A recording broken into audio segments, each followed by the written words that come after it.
Well, I thought I'd do a little video on hooking up my little Silvel or Silvel, I don't know how you say it, little Chinese heaters I bought off of Amazon. This is what they call the 8kW model.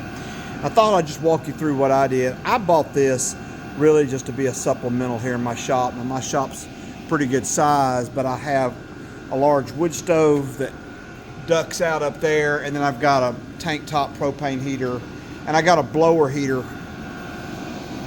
80,000 BTU blower heater over on the floor over there. You can't see it, but I bought this really, hopefully, just to try to let it run all night. It doesn't use a lot of fuel, and so I built a little stand for it. I bolted it on some tubing that I had, and then I put some cross braces in there to support it. You can see underneath there where it's bad video, that's where the intake is at the back, and then the exhaust is at the front. Got those hooked up. Got the little, I may put a longer piece of this flex tubing on here with the little, this swivels, this little vent right here swivels. So I've got it sitting there. I've really got this to where it blows really right across my workbench and puts some warm air over there where I normally work most of the time. And I've got my infrared heat gun that I use a lot in my shop because I do blacksmithing work and I'm checking temps on stuff all the time. But the biggest issue with these things is you have to exhaust them out of your building. They're not made for a building this big. That's just trying to be open about that. But as a little supplemental, I think it's going to be fine. It was very inexpensive. So what I did, I've actually got about a 20-foot long piece of, I think the interior dimension on this is 1.25 inches. But it goes all the way down my shop wall and vents outside. I'll show you that in a minute. But I just put some offset hangers. I hadn't tightened them up yet. They're tight to the wall, but I hadn't tightened the pipe down.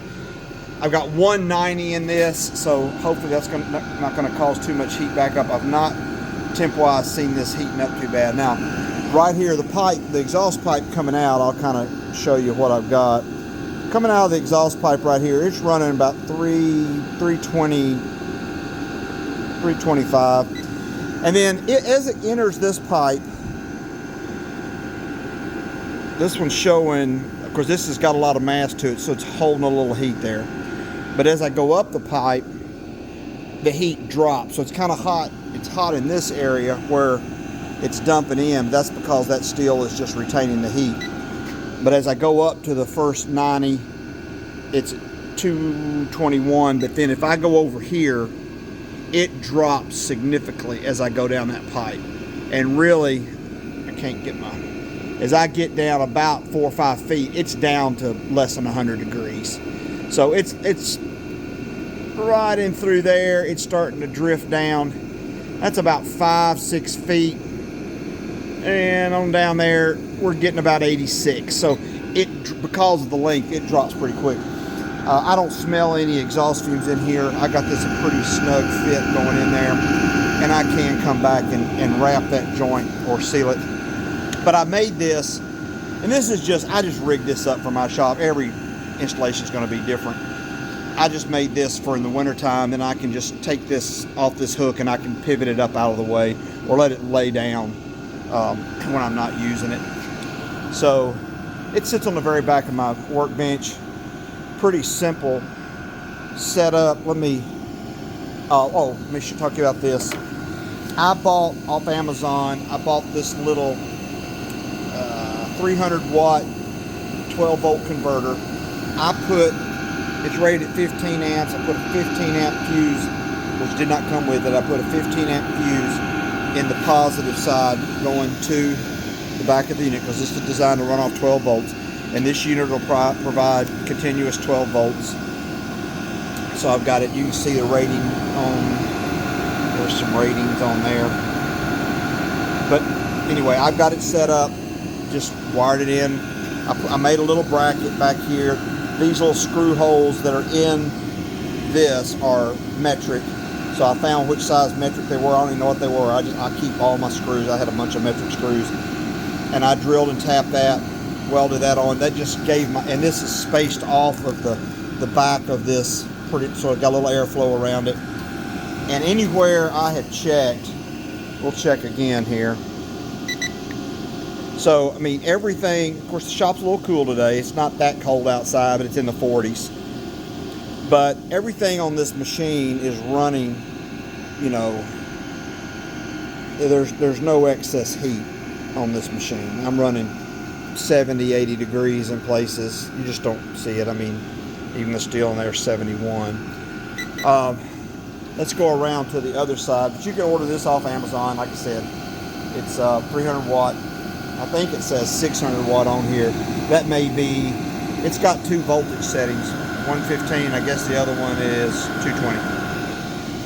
So I'm running on 110. So I think it's 300 watts on running 120, just your regular household current. Okay, so that's why I've got that. Oh, this is the intake, and it has a little filter, and I just put the little filter on there, ran it out the back. This little bracket came with the kit. They send a lot of little brackets. They're all chintzy. I will say this: the hose clamps that came for right here are useless. A lot of this stuff you got to really watch. It's chintzy. So I replaced both of these 3-inch hose clamps with a better hose clamp because they wouldn't tighten up. They're just so junky. Another thing that I had happen on this, and I'm not going to pop the cover off, but if you pop the cover off, there is a little fuel pump that mounts here on a rubber bushing. And when I got this, it would not prime. It would not start up. There was a kink in that fuel line, and I just had to take it off, bend it a little bit. I loosened this bolt, moved that rubber mount a little bit, got that fuel line to hook up. Also, you got to just watch these things. On the positive connector on mine, the nut on the inside was just totally loose. So it was arcing and sparking. So I recommend when you get one of these, take the cover off. There's not much to it. The whole little motor housing is in here, and then the tank's above it. It's just not much. And the fuel pump and all that is right behind here. It's real simple. And because it's running right now, I'm not going to pop that off, but there's nothing to it. But double check those interior nuts on these 12 volt connection points. Sorry, I'm getting out of focus here on what the deal is. So just say that because your fuel line may be kinked. You don't have a lot of exhaust pipes. These are made to go in like trucks and tents, and they exhaust them right through the wall. And that was my issue here because I'm 20 feet from that wall down there, and that's why, again, I just piped it in. I'm going to check my heat again while we're here. See, I'm at 247 at the curve. But once it makes that 90 is what's slowing it down and heating it up. But once I make that curve and go out a little bit, I'm already at 159. So you want to space this off. You don't want it. I've got an air gap between it and the wood back here, so it's not going to overheat that. All right, let's walk around. I'll show you. I have to film this from the front. I've got a large workbench. My workbench is like 7.5 by 12 layout bench for my metal work. And so over here, now if I'm standing right here, I'm about probably 6 feet away. I can feel that hot air right here where I'm standing. And it's blowing just a nice, gentle, hot air. Now, it's in a zone. It's in a zone from about right here to probably right here. I'm going to say it's about a 2-foot zone. I'm feeling that hot air. And that's going to be great for me working here. And then if it annoys me, I just go over there and move it out of the way. So, I'll try to zoom in. The little control panel is on the front. People make this real complicated, and it's really not. A lot of things on YouTube about how to start it up. One of the guys now I don't use this. If you're going to use this with a timer, you can go through all the timer settings and all of that. And that is on here. I do not use it with a timer. I'm just turn it on, turn it off. And in order to do that, it is so super simple. The book's useless, just to tell you. But it comes with a little remote control. Let me see if I can show you that. It comes with a little remote. But if you basically, and that's what I'll be using, but basically if you push this button, I'll try to point to it if I can. That button in the middle right there, which is the on and off button, the power on, power off. Once you turn this on, plug in your 12 volts, and you can run this off battery if you want to, if you have a battery system, 12 volt system. Basically, all you have to do is turn that on, and it will start priming. There is a little green, let me see if I can point to it. It's hard to point this far away. There's a little green symbol right there, and that little green symbol is the fuel pump. And what this thing will do, it takes a few minutes to prime the first time, but it primes automatically. If you have to prime it manually, there's instructions for that, and there's lots of videos on that, and I'm not going to go into that on this particular video because I really didn't have to. If your fuel tank is like, if you don't make your fuel tank remote like a lot of people do, there's no reason to use the prime feature. You just turn on the power button, it lights up, and then you hit it, and it'll show you where that number 26 is right now. It'll show you on right there, ON. And if it may take 3 or 4 minutes, and you'll slowly hear it start, kind of fan start turning. There's a little fan symbol there. You see that little blue symbol. There's that little blue symbol right there. It looks like a little boom box here, you know, with the little graph. That fan symbol will start turning, and then you'll start hearing it click. And you'll see it'll go click, click, click, and that's just the fuel pump shooting fuel. And if you take the cover off, you can watch it happen. It's just getting fuel to the motor, and once it gets primed, it primes itself as an auto feature, unless your tank is a long way away and you've got to bring fuel over to it. This thing will just self-prime in 3 or 4 minutes, and then it'll turn on. And it just takes a few minutes to build up to full temp. Once the motor starts running, then you can hear it. It's very soft. Doesn't make a lot of noise. It's not annoying at all. What's making noise above me, let me do this. What's above me, I've got an air filter system in the top of my shop, and that's really what you're hearing. I have a jet filtration system that I change the filters on once a week, and that runs whenever I'm working in my shop. So anyway, it's not hard to hook up. Like I said, the book is useless. There are some good videos on YouTube about the whole programming of that little module, but I don't use it. I just turn it on, run it, and when I get ready to, now you don't want, if you lose power, one of the issues of having it plugged in through AC is if your power goes out, this thing does have a cool down cycle, and you kind of take a chance of it maybe some overheat problems when you just kill power to it. What you don't want to do is you want to turn off, again, you want to go to that little button right there, and you just want to push that little on-off button on the right there, that middle button. You just want to push it, and it'll turn off. Or you can use your remote and it's got the same button. It's got the same button on the remote. So if you just push this button, that will turn off, and then it'll go through a cool down cycle. So just let it cool down, let it turn completely off. Once it turns completely off, then you can disconnect your 12 volt, or in my case, I'll unplug it from the wall over there. So so far it's running great. I mean, I just got it. I've just plugged it in. I know there's some people have said there's some fuel filter issues. I think key thing here is putting very clean fuel in this thing. Don't run dirty fuel in it. It's just running. I'm running mine on number 2 diesel. That's off-road diesel, and it's running on it fine. I'll probably run, and I'm getting toward the end of winter here, but I want to be running this for the next few weeks in the mornings especially. And what I really want to do is let it run all night one night and just see if it helps keep this part of my shop. Hopefully it just doesn't get too super cold in here. That's one of the problems with a large shop, and my shop's not huge, don't get me wrong, but this big area the concrete will just radiate cold.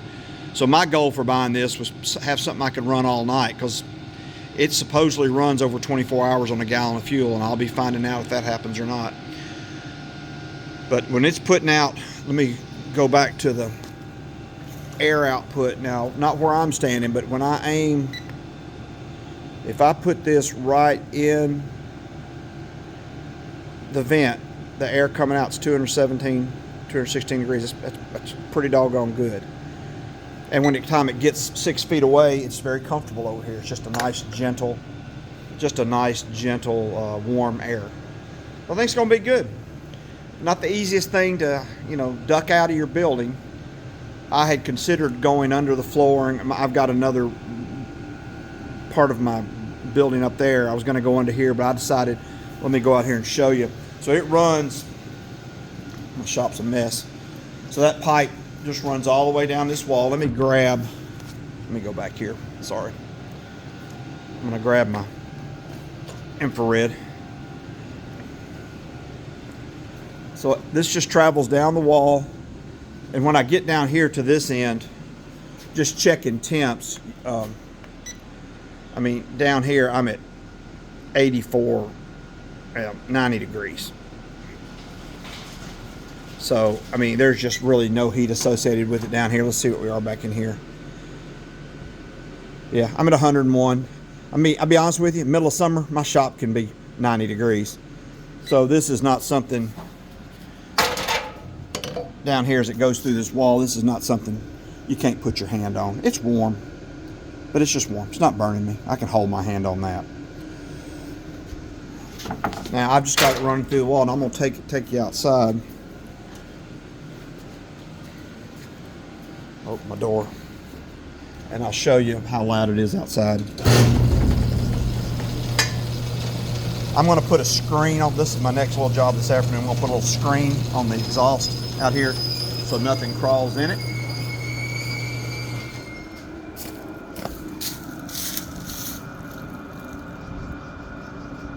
That's the sound it makes coming out. So I've got all that noise and exhaust out here. So I'm gonna put a little piece of wire mesh around that, and that'll keep anything from crawling in there. And I'll probably seal up that hole a little bit, make it a little tight. That way those gases for sure don't come back in. But I don't know exactly how I'm going to do that, because I may just get a large O-ring and put there, because I do want this to pivot.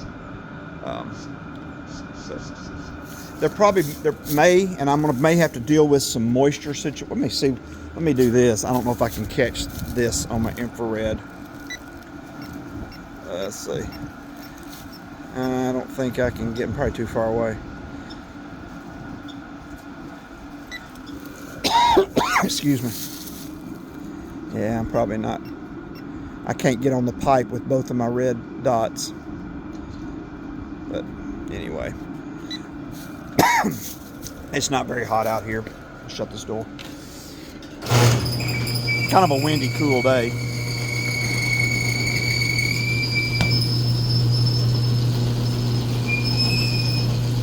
But I'm really hoping that this will at least, if I can just pump air in here, warm air in here all night, hopefully it's going to just give me a little bit of help. This thing's only rated at 8 kW, and there's a lot of people who've done a whole lot more testing on these than I have about output and that kind of stuff.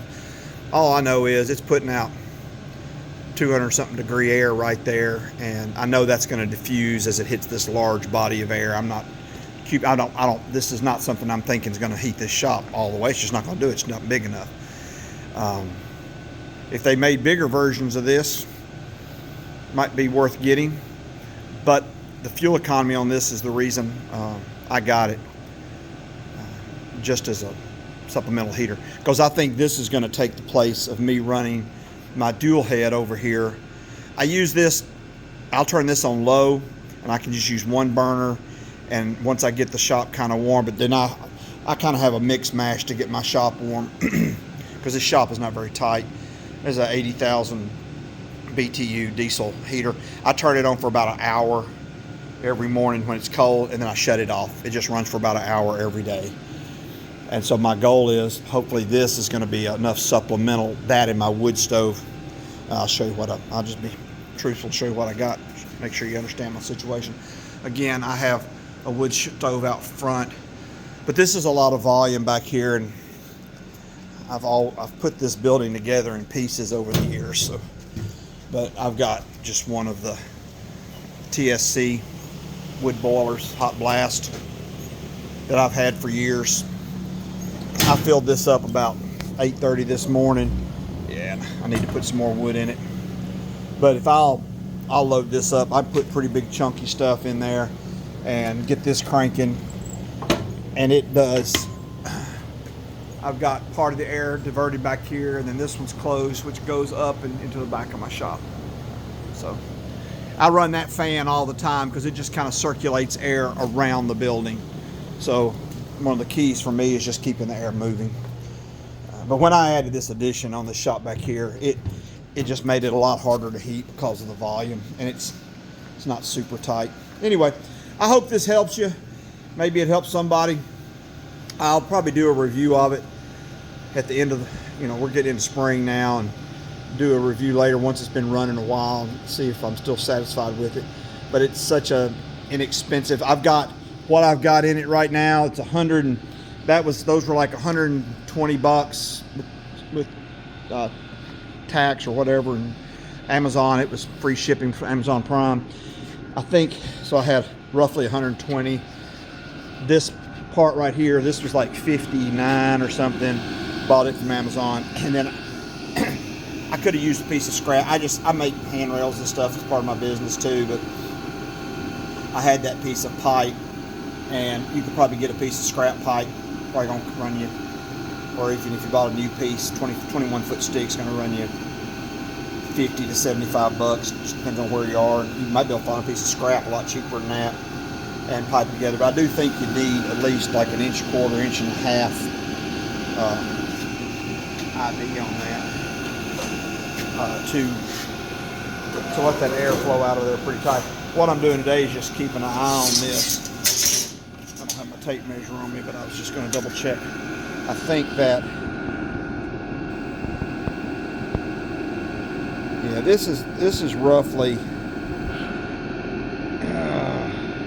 yeah, it's inch and a half, like inch and 5/8 OD, inch and a half OD. It's probably an inch and a quarter ID on that pipe, which is roughly a little over inch and a half OD. This inch and a quarter ID. Anyway, this is just the way I've got it set up. There's, no. I think it's always going to depend on your situation in your shop. But exhausting it is the biggest thing. Getting it to run, no big deal. I've had it running for a week now, but I haven't been able to run it because I couldn't exhaust it. So that was my job today. It took me a couple hours to put this in. I just welded up that 90 on here. I wish that was a sweet 90. It could get around there a little easier. One day I may change that out to a sweet 90 and weld that in. But that's just, I got a hard 90. Again, that's where it kind of slowed down a little bit too much there.